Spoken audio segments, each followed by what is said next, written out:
Hey garden friends, welcome on back to Flower Patch. Today we're going to talk about my 10 best tips and tricks for growing the absolute best zinnias you can grow in your own garden, and why they are such a beginner-friendly plant to grow. So let's get rolling.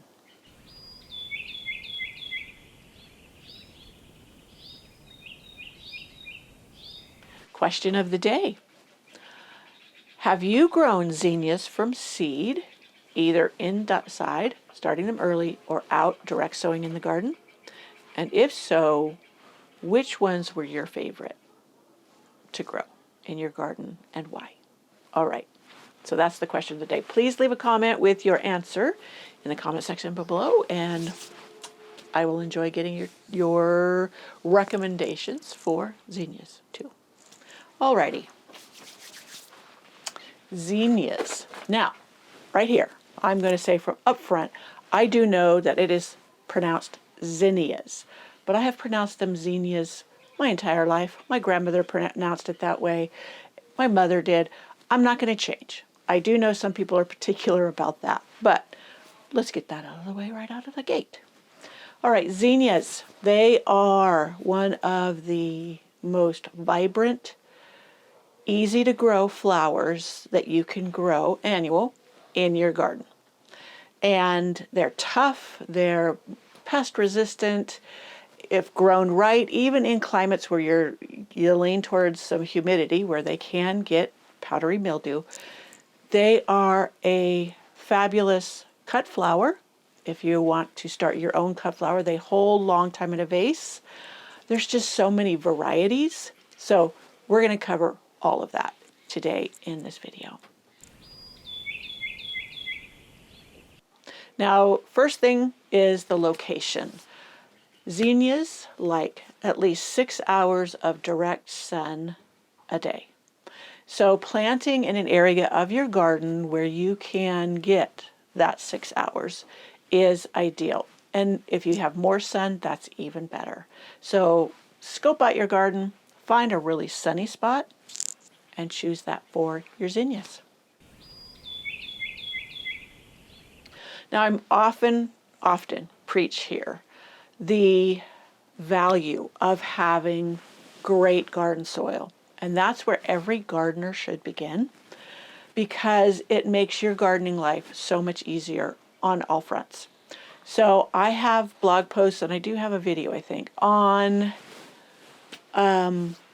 building the health of your soil. I do know I have a blog post, and I will link that. So it's so important to build the health of your soil. Now, there is some things you can get around if you haven't gotten to that step yet, and we'll talk about that a little bit here and there. But so good soil is key. Now, zinnias are not too particular about soil, whether it's acid or more neutral or more alkaline. They're not too picky, but anything closer to neutral is the best for most plants. And zinnias are no different. Now with fertilizer, because they're such a prolific growing plant, when you have great soil that you have kept up, when there's good soil, you don't have to use that fertilizers. Now, if you're growing them closer together or you're growing them among a whole bunch of other plants and they're tightly spaced, you may need to supplement. But usually I do that with an inch or two. It's called side dressing with compost, a good compost. If you don't have a good compost, then I highly recommend a good fertilizer. And right now this one is the one I've been using, Eco Organic. This is made from food waste, and it's entirely recycled food waste. So it's a double win. And this works fabulous, and you can adjust it. You can adjust how much you need. You can dilute it half strength, you can do full strength, or whatever you think is needed at the time. So if you need fertilizer, I would go with the compost and this eco fertilizer. So it feeds the soil microbes along with your plants. And it's immediately available to the plants. Whereas a slow release, it takes them a while for the beneficial microbes in the soil to to create food from it for your plant. And that's why that's called the slow feed ones. But the slow feed is similar to compost. So I use the compost to do that. So good spacing is important, because if you have them too close together, they're competing. They don't get the good air circulation that they need to keep fungal free. And you'll get just stronger, healthier plants if you have them spaced well. Now, I have thrown seeds out, let them come up and do their thing, and they were closer than the recommended, length of space apart, and they did okay. But just for overall health, especially if you're living in humid environment, give them good spacing. And read the packaging. Different sizes of zinnias, they require different spacing. So go ahead and follow the directions on your packet and work from there. Now, if you want to plant them closer together, like you just want to scatter seeds and let them come up, go ahead. No one's stopping you. This is just a little bit of information so that if you're struggling with something like fungal diseases, lack of good circulation, etc., that it can help you if you find you have a problem. Watering. Now, watering zinnias is important, but they can tolerate a little bit of, I wouldn't say drought, because in a cut flower garden, you're going to irrigate well so that you have the best flowers. But they are susceptible to overwatering, root rot, etc. So if you have clay soil, you have to be careful. Sandy soil, you usually won't have a problem because the moisture will just go away quickly. But bottom water. Now, you don't want to have an overhead sprinkler or the foliage getting wet, because that can contribute to a fungal problem. So irrigating from the bottom at the soil level is the best for zinnias.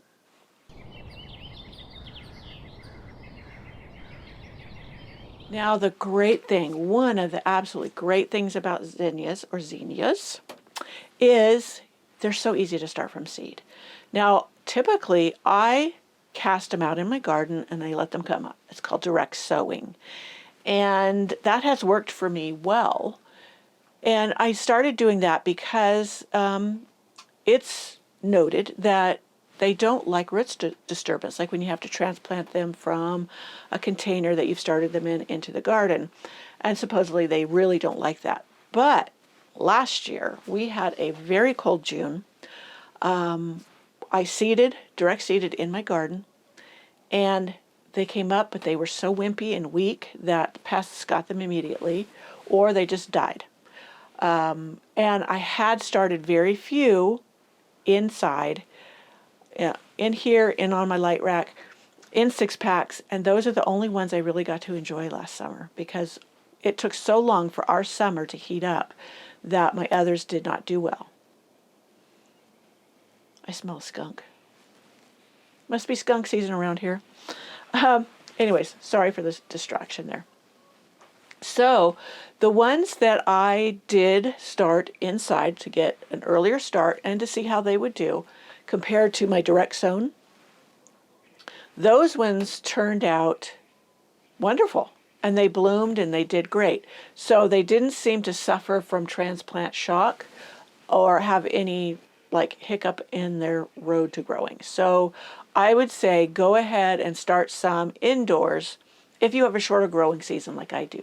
Now, in other areas where they have an earlier time in spring, they can start, even though I'm in zone 8B, there are zone 8s that their last frost date is much sooner than mine. They're already enjoying warm temperatures, and we're still having cool and cold nights. Daytime cool, nighttime cold. So zinnias will not start for me right now. So those ones that there's a garden vlogger I've hooked up with in Georgia. There's one in Texas. They're all zone 8 or even zone 7, and they're already out planting stuff that for me would be too tender. So go with your growing season, not just by a zone number. That will help you a lot.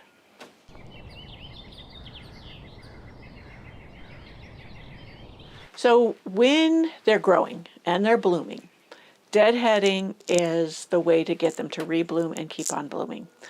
Deadhead regularly, or if you've got a cut flower garden, if this is part of your cut flower garden, cut them when they're at the perfect stage for a vase life, and enjoy them. They will put out more for you. In fact, there's a whole variety called cut and come again zinnias, but most zinnias are and will rebloom. The cut and come again, I think their virtue is they do it faster, but I'm not certain. That's just my understanding. So deadhead regularly, and you will get more blooms from the first time they start blooming all the way until first frost. That's just one of their fabulous virtues.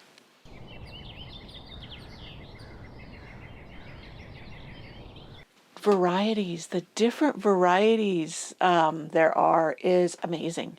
There's is it cactus? Are they called cactus or are they called spider? I think it's cactus type zinnias. And then there's the pom-pom shapes, there's the flat shapes, all kinds. I grew some from Annie's Annuals, not Annie, I'm sorry, from Renee's Garden Seeds, and it was called the Raggedy Ann Mix. I love them. I never thought I liked the cactus style before, but that is one that just knocked my socks off. And I enjoyed them, and they were so hardy and so easy to grow. Yeah, I just love them. So if you want to find a mix that's pretty, it's pretty because the colors in it all go together well, and it just was amazing as far as health in my garden. So that's one to try. I also like the Benary. Those ones get really big and beautiful. They're almost like a dahlia. And so this year, I have decided not to grow dahlias. Last year, I got a bunch with gall, and I found out it was the type of gall that could transfer to my roses.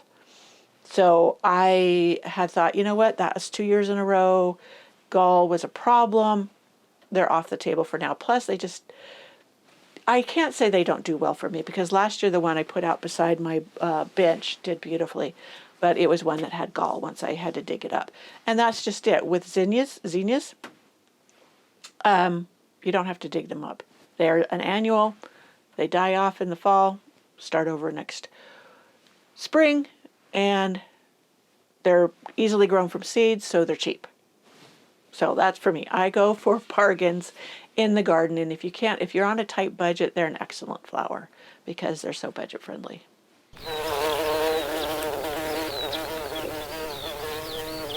Now, another tip, mulch. Mulch is perfect for keeping the moisture in the soil, keeping weeds at bay so there's no competition for the zinnias, and it's just overall very good for the health of your soil. So that goes back to promoting the health of your soil all the way around for all your flowers. And mulch is good for a multitude of things.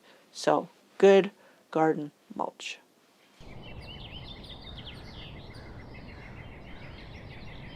So in the next tip, watch for pests. Let me see. I haven't had much struggle with pests on my zinnias. Sometimes I'll get aphids in my garden, but I have ladybugs that come in early in the season with the lupins, and they stick around. And they eliminate a lot of aphids in my garden. So I don't have that big of an issue with them. Now, spider mites in the past I've struggled with, and I have used a rosemary, I think it's rosemary and clove oil spray. I will link to that in the description box below. That does help with the spider mites. Other than that, most people who have humid conditions don't have much struggle with spider mites because they like dry. And that could be if you keep the moisture not too much, but in the soil or around the area, then you have humidity and the spider mites aren't so bad. Now, some plants that I have that I notice that the spider mites get really bad on is like my boxwood, and what else was there? I had some roses that by the time I found out it was spider mites, it killed them.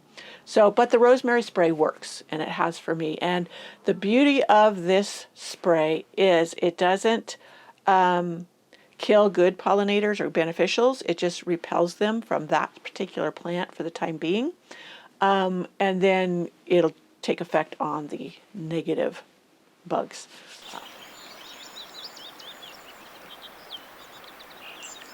Now, one thing, I don't know if this is a tip, but this is a benefit.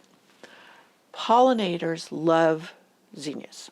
Butterflies, I get masses of butterflies. I get swallowtail, monarchs, there's the painted ladies. There's so many that they come for the zinnias. Now, one thing I will say, plant in mass, meaning like 5 to 10 of one variety all together, because when the pollinators, etc., are flying over, they can see that mass of color, and then they come in for a nip of the pollen and nectar. So just a little excess tip there, but they are very pollinator friendly, and the flat ones, you know, the singles, they're excellent as landing spaces for different pollinators as well. So like bees and whatever, whereas the pom-poms, they are a little bit harder for them to get to the pollen, but they still work.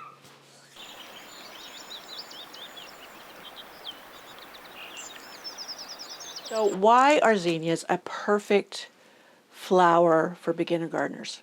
Well, it's because they're so easy. They're so easy to grow. They're so versatile. They put up with a lot less than optimum conditions and will do beautifully. And they they pack a punch. And when a beginner gardener gets a taste of success, that encourages them to press on to more difficult, maybe flowers to grow or things that take a little more work. So the quick results. From seed to flower, it's a very short, relatively, period of time. And so, as I said before, they make the newbie gardener feel successful. And so they can just, it's instant or quick gratification for everybody who grows zinnias. Low maintenance. Zinnias are relatively carefree. I did say about watching for pests and whatever, but overall they are one of the easier plants to grow.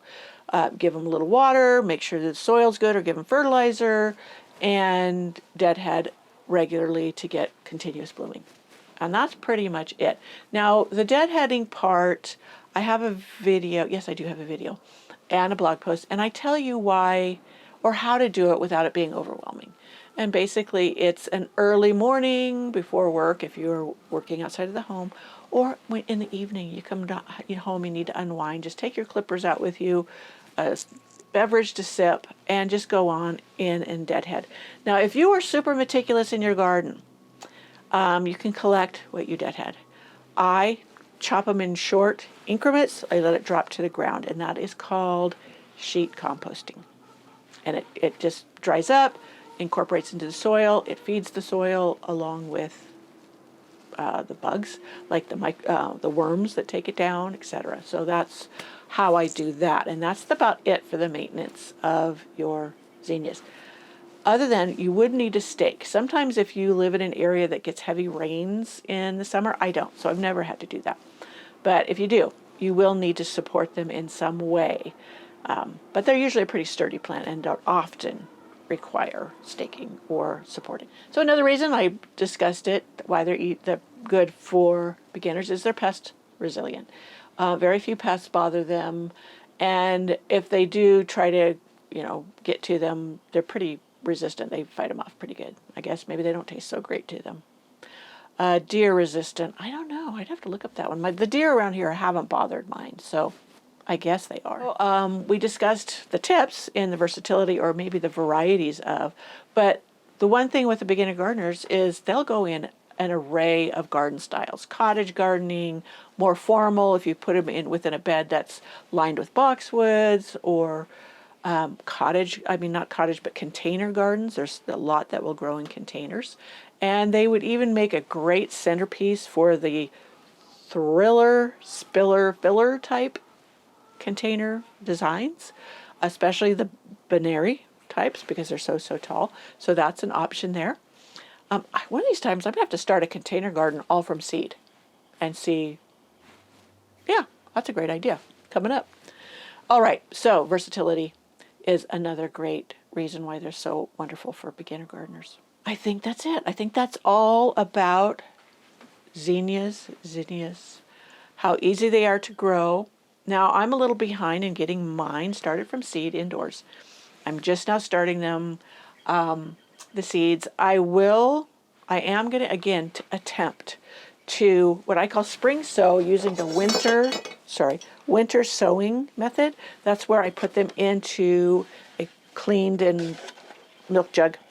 And I set them out in the garden to come up as they please. But in the past, because we have such weird springs where we can get a hard freeze at the end of May, and that would do them under. I've tried it before, and we've had those late freezes, and they got killed from it. But I won't hurt to try, and this time I'll try to be on top of it. If I see they've germinated in the container, now this is mid-April, I will, and I see in the forecast that we're going to get a very cold night. I will grab them up. I only do a few. Grab them up and take them inside, and that way, or put them in the basement where it doesn't freeze in there, and then I can bring them back out during the daytime hours. So that is something I'm going to try. I will share with you as I do it and see how successful I am. There's many people who winter sow zinnias and are successful. I am not one of them because of our, springs.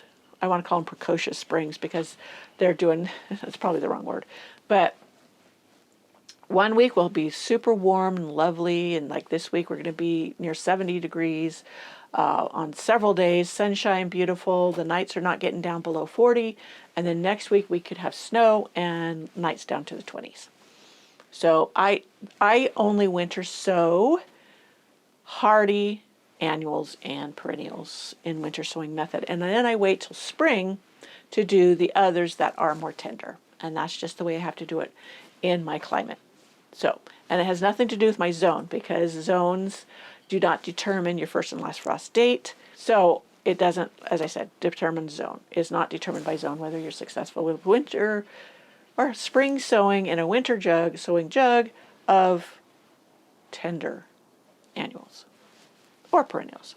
Alrighty, friends, that is my top 10 tips for growing zinnias in your garden and why I think they're so great for beginner gardeners. So I hope to see you in my next video where we will be chatting about something else wonderful.